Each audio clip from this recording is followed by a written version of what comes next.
Un giro radical. Las novedades que hoy les presentamos podrían esclarecer la extraña muerte de Lucía y sin duda aumentan las esperanzas de sus padres, de Almudena y de Antonio, de que se siga investigando. Ahora un informe forense asegura, atención, entre otras cosas, que la pequeña murió una hora antes de que pasara el tren. Vamos a detallar y a explicar lo que refleja este informe. Establece la hora de la muerte y lo hace a las 5:53 y el tren que le golpeó en la cabeza y al que la Guardia Civil considera la causa de la muerte de Lucía no pasó por el lugar donde estaba la niña hasta las 6:45. Esto es casi una hora después de lo que señala el estudio forense. Además, la pequeña presentaba 2 lesiones en la cabeza y no solo la ocasionada por el golpe efectuado por el tren, otro golpe producido cuando la niña ya no estaba viva. Esto ya figuraba en el avance que los padres presentaron en el mes de octubre y este nuevo informe refrenda todavía más esta hipótesis. Y sobre todo, la jueza ordena volver a investigar el recorrido que hizo Lucía antes de morir, la aclaración de un bote de cloroformo cerca de donde se encontró el cuerpo de Lucía. Ha pedido información a Adif y a la Guardia Civil para saber por qué no se paró el tráfico ferroviario. En definitiva, que se abran nuevas diligencias para esclarecer qué le pasó a Lucía Vivar. Pues está con nosotros Luis Frontela, es el prestigioso especialista en medicina legal y forense responsable de ese nuevo informe. Luis, buenas noches. Buenas noches. Hay un dato que arroja ese informe que echa por tierra la teoría del accidente. Si el tren pasa a las 6:45 y en el informe data o pone de hora de la muerte de la niña a las 5:53, está claro que no pudo ser un accidente. ¿Cómo ha llegado usted a la conclusión de que la niña murió a esa hora, a las 5:53? Vamos a ver, 4 cosas. Primero, uno de los... voy a aclarar una cosa, establecer la data de la muerte con exactitud matemática es muy difícil. Entonces, la hora de la muerte que yo fijo es aproximadamente, puede ser unos minutos, arriba o abajo. Bueno, lo segundo, ¿qué errores se han cometido? Miren ustedes, cuando se analiza la hora de la muerte de la niña, se estudia la cantidad de potasio que había en el ojo. Pero he aquí que utilizan unos valores de hace más de 20 años, casi 30 años, por Dios. La ciencia avanza, se moderniza. Y nosotros, en vez de usar métodos de hace 30 años, hemos usado métodos del año pasado. ¿Eso qué significa? Que hace 30 años era imposible, y así lo dice el Instituto Nacional de Toxicología y los médicos forenses, era imposible determinar la data de la muerte en niños, en personas tan jóvenes. Eso era hace 30 años. Y eso es lo que han usado.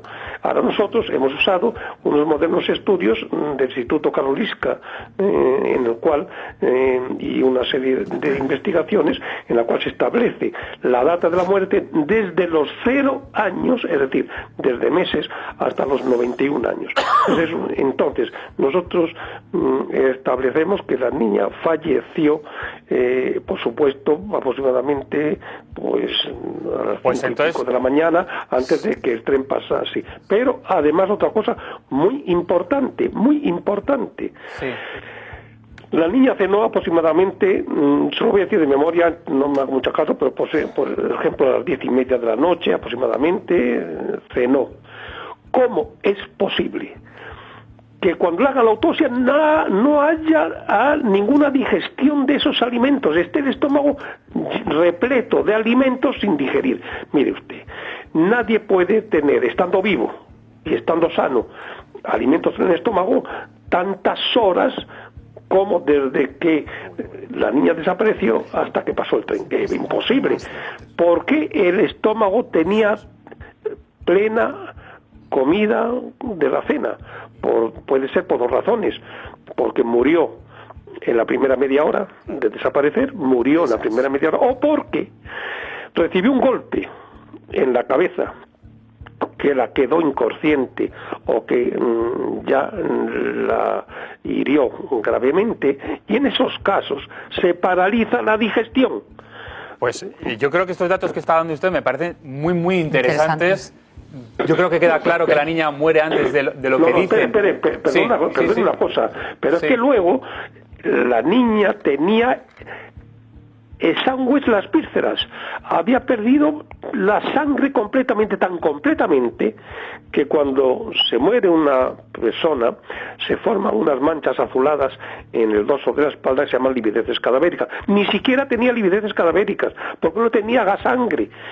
¿Eso qué quiere decir?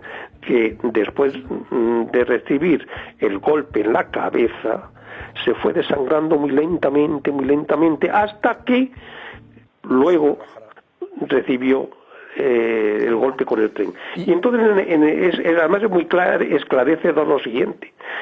En la cabeza hay dos clases de heridas diferentes. Perdóname, sí. Luis, ¿cuál cree usted entonces que fue la causa de la muerte? ¿Alguno de los dos golpes que presentaba en la cabeza? El primero. El primer golpe. ¿El primer golpe? El primer golpe fue en el lado derecho de la cabeza.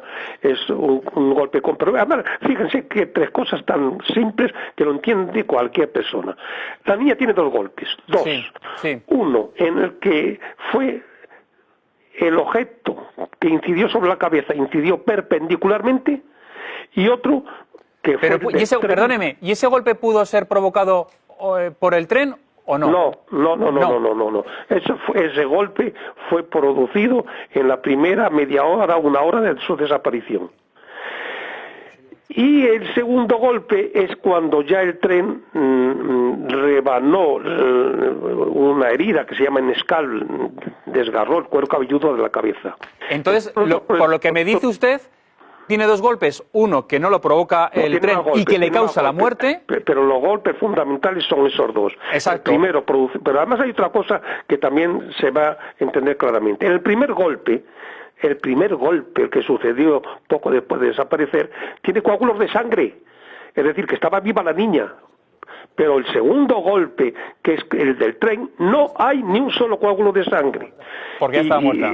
Porque ya estaba muerta, efectivamente. ¿Y usted cree entonces que además, miren ustedes, si es que además, es que a mí lo que me entristece es que la ciencia hoy es tan avanzada que se puede definir todo esto con total exactitud, y simplemente había sido necesario hacer una prueba, nada más que una prueba en principio, que es tomar un trocito del borde de la herida perpendicular y el borde de la otra herida, de las dos heridas, un trozo.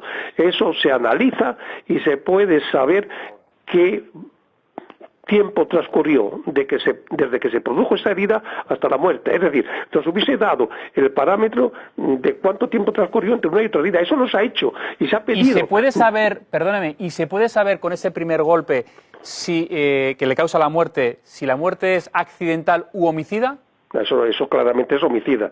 Yo estoy totalmente convencido. Hombre, claro. Miren. Recibe un primer golpe y se empieza a desangrar muy lentamente. En este primer golpe posiblemente quede inconsciente la niña, claro. Y después la trasladan al sitio donde el tren la atropelló. Mire qué curiosidad. Yo no voy a especular sobre ello. En el lugar del suceso donde apareció la niña había piedras amontonadas que posiblemente ya estuviesen así por la obra, y encima de ellas estaba la niña. ¡Oh, qué casualidad! Que el tren no golpearía la cabeza si no hubiese esas piedras amontonadas, según un informe de un perito, y físicamente la niña está sobre unas piedras donde la cabeza queda un poco más elevada y le golpea. ¡Qué casualidad! Claro. Y la jueza ha admitido, como para investigar, un bote de cloroformo que se ha encontrado cerca de donde aparece la niña. ¿Usted cree que le pudieran haber suministrado cloroformo? ¿Por qué no? Claro que sí, perfectamente. Yo no lo sé, pero eso sí lo sabría si se hubiese analizado las vísceras, si se hubiese analizado el contenido de tóxicos que hay en las vísceras. Yo tuve un caso parecido, una niña muerta en un pozo en Punta Umbría, y no se sabía de qué había fallecido. Se analizaron los tóxicos en las vísceras, no aparecía ninguno, pero... ¿por qué? Porque son tóxicos volátiles, que hay que hacer el estudio... No aparece luego, en la autopsia no aparecería entonces. ¿Cómo va a aparecer? Por Dios. Claro. Se hace la autopsia, eso tiene que sacarse las vísceras y hacer estudio toxicológico. Pero lo que les voy a explicar es importante. Un estudio toxicológico normal que se hizo en esa niña del éter no dio ningún tóxico. Y entonces, como vi que había una fibra en la boca, que era de un paño, que era distinta a la ropa que parecía que vestía la niña, era claro, le habían puesto una compresa en la boca o le habían puesto algo donde le hicieron inhalar ese tóxico. Gracias a eso se dijeron a los toxicólogos que analizasen tóxicos volátiles y ahí que salió el éter. En este caso hay que ir a buscarlo claramente. Luis Frontela, tenemos que dejarlo aquí.